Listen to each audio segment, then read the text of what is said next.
Hello बच्चों, let's read the question. Truth table for the logic gate whose symbol shown is. Here 4 truth tables are given and we have to select the correct one. First of all, we will discuss here the key concept, which is the working of different logic gate. तो जो logic gate होता है एक certain logic पे यहाँ पे work करता है. इसमें जो इनपुट और आउटपुट के बीच रिलेशन होता है it is calculated on a certain logic. इसी के बेसिस पे जो लॉजिक गेट होते हैं हम उनको डिफाइन करते हैं. 3 बेसिक गेट होते हैं, एंड, और, एंड, नॉट. उनमें से जो हमें यहाँ पे गिवन है, this is a gate given. इसमें ये ए और बी इनपुट है और वाई आउटपुट है. तो सबसे पहले अगर हम इसके सिंबल को देखें तो ये हमें यहाँ पे एंड गेट को रिप्रेजेंट करता है.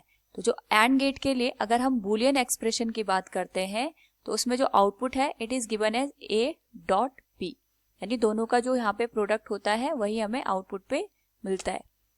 इस पर्टिकुलर केस में अगर हम एंड गेट के लिए ट्रूथ टेबल की बात करें तो ये हो जाएगा ए बी इनपुट और इसके लिए आउटपुट हो जाएगा वाई.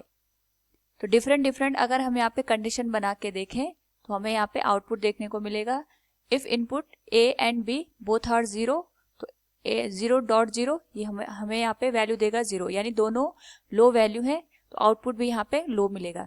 अगर यहाँ पे ये वैल्यू 0 हो गई, ए बी इज 1, तो यहाँ पे ये वैल्यू कितनी हो जाएगी 0, यानी 0 into 1 इट विल बी 0. एक इनपुट हाई है और एक लो है. उस पर्टिकुलर केस में भी जब एंड गेट के लिए हम आउटपुट देखते हैं तो वो 0 ही बनता है. सिमिलरली अगर हम यहाँ पे इसको 1 लिखें और इसको 0, तो यहाँ पे भी जो आउटपुट बनेगा इट विल बी 0. सिमिलरली अगर हम ए और बी को यहाँ पे हाई कर दें या फिर 1 इनकी वैल्यू को रख दें, उस केस में यहाँ पे आउटपुट मिलेगा 1, यानी 1 into 1 output will also be high और 1. तो जो ऑप्शन बी है वो सेम यहाँ पे ट्रूथ टेबल को इंडिकेट कर रहा है जो कि हमें यहाँ पे ऑब्टेन हुई है. यानी सेम यहाँ पे 0 पे 0, 1 पे 0, 0 1 पे 0 एंड 1 1 पे 1 हमें आउटपुट मिल रहा है. So from the given question we can say truth table for the logic gate whose symbol shown is option B will be the correct answer. Hope all you understood it. Thank you and best of luck.